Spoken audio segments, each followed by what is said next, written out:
आज मैं आपसे चारण जाति संबंधी कुछ बातें साझा करना चाहता हूँ।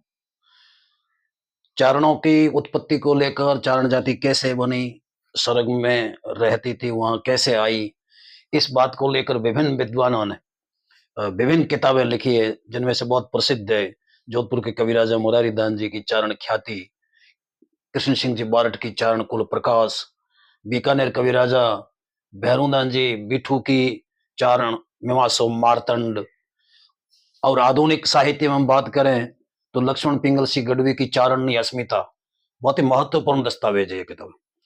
तो मैं उनकी उत्पत्ति के बारे में बात नहीं करूंगा, क्योंकि विभिन्न विद्वानों ने अपने तरीके से बहुत ही ठोस तथ्यों के साथ उस किताब में, उन किताबों में लिखा है। मैं एक, हमारे समाज में जो बात चलती है कि चारणों की 120 जातियां हैं, अमूमन लोग कहते हैं चारण 120 जातियां हैं, या फला गांव में 120 जातियां रहती थी। इस बात को लेकर मैं आपसे यह निवेदन करना चाहता था। कालांत पहले कभी पूर्व में रही होगी 120 जातियां, मैं ये नहीं कहता कि नहीं थी, लेकिन वर्तमान में जब हम जातियों का इतिहास देखते हैं, उन जातियों का विवरण देखते हैं, तो हमारे सामने केवल 23 जातियों के नाम आते हैं। वो बाकी जितनी भी उनकी शाखाएं, उपशाखाएं इस तरीके से हैं। मैं ये बता रहा था कि वो 23 ही जातियां हैं। विभिन्न विद्वानों ने अपने अपने तरीके से उन लिखा है। पहले मैं आपको चारणों के विषय में एक दो काव्य पंक्तियां इसलिए प्रस्तुत कर रहा हूं कि चारण हर समाज में सम्मानित क्यों रहा है।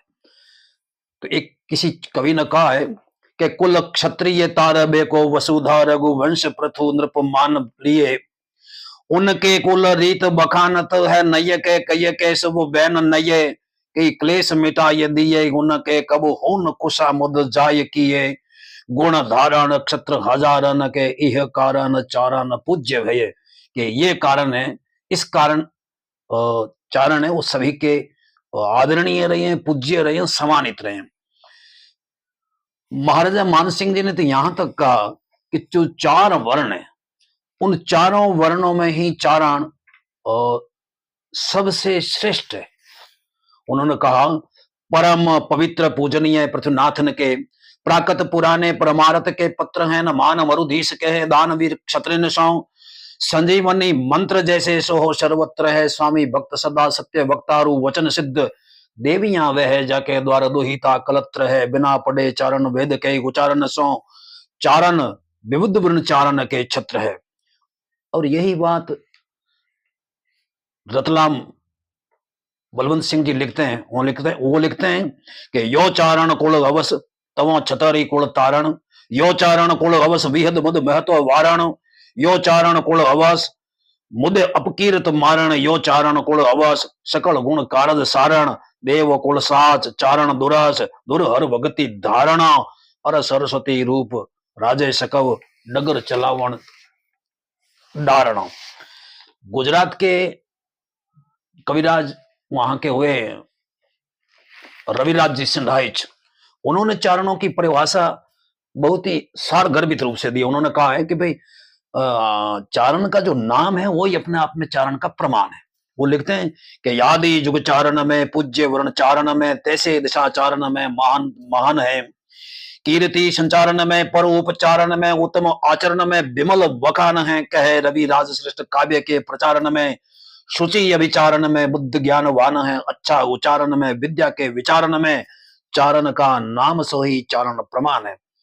और एक में गुजरात के हुए बहुत प्रसिद्ध कवि नाना राम जी, दलपत राम जी, उनके एक दोहा आपसे उद्धृत कर रहा हूं। वो कहते हैं कि मन हरम ही बुझ बाग के माली चारण मान, सिंचत सदा सुबोध जल गुल सुगंध गुण ज्ञान। अब मैं आपसे बात कर रहा था ये कि वास्तव में चारणों की जातियां कितनी हैं। तो मैंने आपसे पहले भी कहा कि चारणों की 23 जातियां हैं, और वो कौन कौन सी जातियां हैं, इनके 3.5 पाड़े माने जाते हैं। दोहा एक पुराना कि साडा तृण पहाड़ा तना चारण धारण एक, आई एम अखवियों बंधु जाने विवेक, क्या मारू क्या गुजरा क्या परज तुम्बेल, अरे सबकी जननी एक है, क्यों राखत भिन्न भेद। वो 23 शाखाएं इस तरीके से नरा, और नरों में आते हैं नरा, नांदू, जगट, देवल, जीवा, 68 शाखाएं उपशाखाएं इनकी। अवसूरा, इनमें 55 से अधिक शाखाएं प्रशाखाएं, सामोर, वनसूर, आसिया, लालस, मुहर आदि। चौराड़ा, इनमें कविया, खिड़िया, थेहड़, मारू। वैसे चारणों के जो 4 भेद माने जाते हैं, काछेला, तुम्बेल, सोरठिया और मारू। जो मरु प्रदेश में रहते हैं वो मारू चारण, कच्छ प्रदेश में रहते हैं वो काछेला, सोरठ में रहते हैं वे सोरठिया। लेकिन चारणों में एक मारू जाति भी है, और उनमें वो है किनिया, कोचर, देथा, सोदा, सुरदानिया, 64 जातियां हैं उनकी शाखाएं।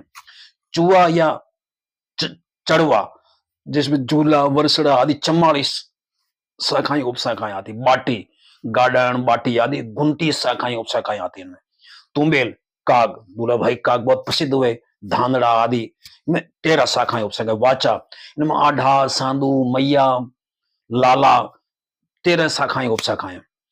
मिश्रण, मिश्रण, मैंगू, लांगा यानी 12 शाखाएं उपशाखाएं। ठाकरिया 24 शाखाएं। जाखला 36 शाखाएं। गुढ़ाइच या गांगड़ा यानी 14 शाखाएं।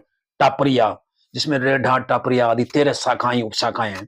भांचलिया, जिसमें भादा, सिंढाइच आदि, छाछड़ा वगैरह, और 13 शाखाएं उपशाखाएं हैं। नैया, जिसमें बलदा आदि 17 शाखाएं हैं। रोहड़िया, जिनकी मूल 12 शाखाएं मानी जाती है, और मोकली, उनमें अनेक उपशाखाएं हैं, और जिसमें मान लो ये बीठू, आहान, धीरान, पूंसी, गादू, ओड़ेचा, हड़वेचा, गुंगा आदि। और बाद में ये अमरावत, देपावत, लखावत, अखावत, पालावत, आफावत आदि। फूंदड़ा, उनमें बीजल आदि 13 शाखाएं हैं। लीला, लादित, इनमें में 6, आसनियों में 17, रत्नु है वो, इनकी 41 से अधिक शाखाएं मानी जाती, उपशाखाएं मानी जाती। केसरिया में 13, और मादा जो कारिया, बीजड़ आदि, इनकी 12 शाखाएं मानी जाती है। अब जो हमारे काव्य में वर्णन मिलता है, इनका पूरा वर्णन मिलता है कि भाई विभिन्न कवियों ने अलग अलग वो उनके ऊपर कविताएं बनाई, लेकिन जो 20,700 शब्द भी मिलता है और 20 उत्तर भी मिलता है। 20,000 की लोगों ने व्याख्या की कि 20 और 6 शाखाएं थी, 3 बाद में रही नहीं, 23 ही रही बाद में। और कोई कहते हैं कि नहीं, ये 20,000 नहीं है, ये खाली 20 उत्तर है, यानी 20 मूल शाखाएं तर है, इनके तरु है। दलपत जी बारठ लिखते हैं अपने गीत में, वो 120 लिखते हैं कि 80 40 री जातरी योटवण कड़ू अखी यातरी धीश काता दुहाता छातरी रीश दखल ना दला मारे हिमायत मातरी 20 हाथा। हमारे गांव के बल्लू जी बहुत प्रसिद्ध कवि हुए, उनकी उदारता के विषय में पांचा जी मोतीसर के एक बहुत प्रसिद्ध सोरठा है, उसमें भी 20 आता शब्द। बल्लू थारा बोल शाखा सो 20 सिरे, सारी बात सतोल रत्न जड़ाऊ राघवत। सींथल गांव का एक दुआ है, दुर्सा जी आढ़ा का कहा हुआ, उसमें भी 20 आता है। वो लेते हैं, सिया हमीरा सांगड़ा मिली ये जज है माम, सासण सींतल है सिरे वो 20 विश्राम।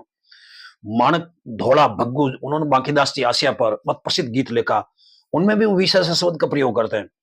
20 साक चारण वरनरी, साक साक मंज हुआ सपूत, जासर शणगार जागियो, बाको गुण बाको अद्भुत। पीरदान जी ददवाड़िया का एक गीत है, मंजी मोतीसर के कहा हुआ कि मुगट सौ 20 तण प्रगड़ मेढी मणे, लाख बाता अचड़ झोंक लागे, और मुरड़ छाके यवर बड़ मी ढरा, एक पीरा तणी उरड़ आगे। ईश्वरदास जी बारठ पर केशवदास जी गार्डन लिखते हैं, वो लिखते हैं कि निशानंद निशान केशव परमारथ कियो, पोहो स्वार्थ परमान शाखा सो 20 सिरे।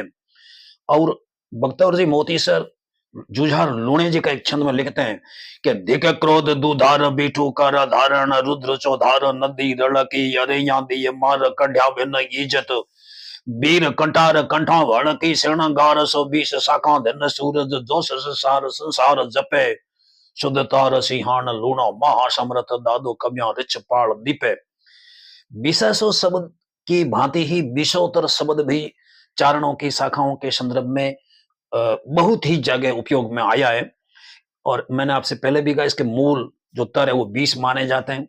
और दूसरा जी आढ़ा, एक तरफ वो 20 का प्रयोग करते हैं, दूसरे तो वो 20 का भी प्रयोग करते हैं।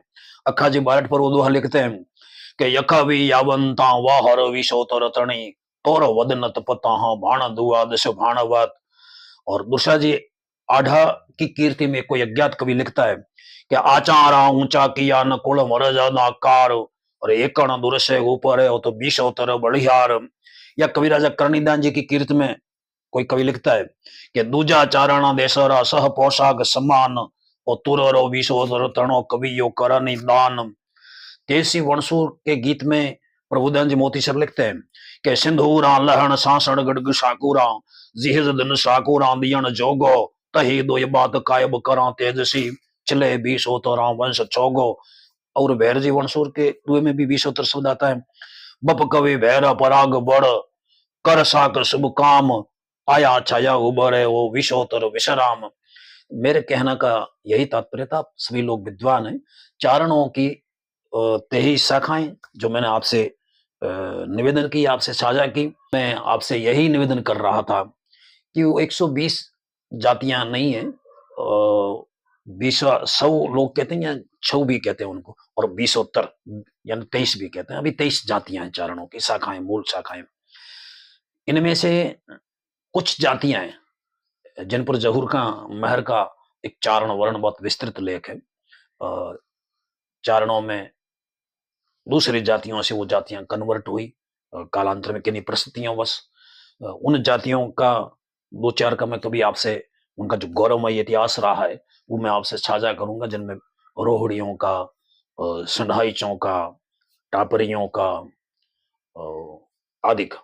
तो आज मैं आपसे मेरी बात को विराम देने की आज्ञा चाहता हूँ। आपको यूं लगे कि मुझे ये श्रृंखला चालू रखनी चाहिए तो आप इस वीडियो को साझा कीजिए, सब्सक्राइब कीजिए, अपने मित्रों को भेजिए और आपके महनीय सुझावों से मुझे अवगत कराइए। मैं ये आपसे निवेदन नहीं ये निवेदन कर रहा हूँ कि ये कोई, मैं ये नहीं कह रहा हूँ कि जो मैं जो बात कह रहा हूँ वो बात सत्य है।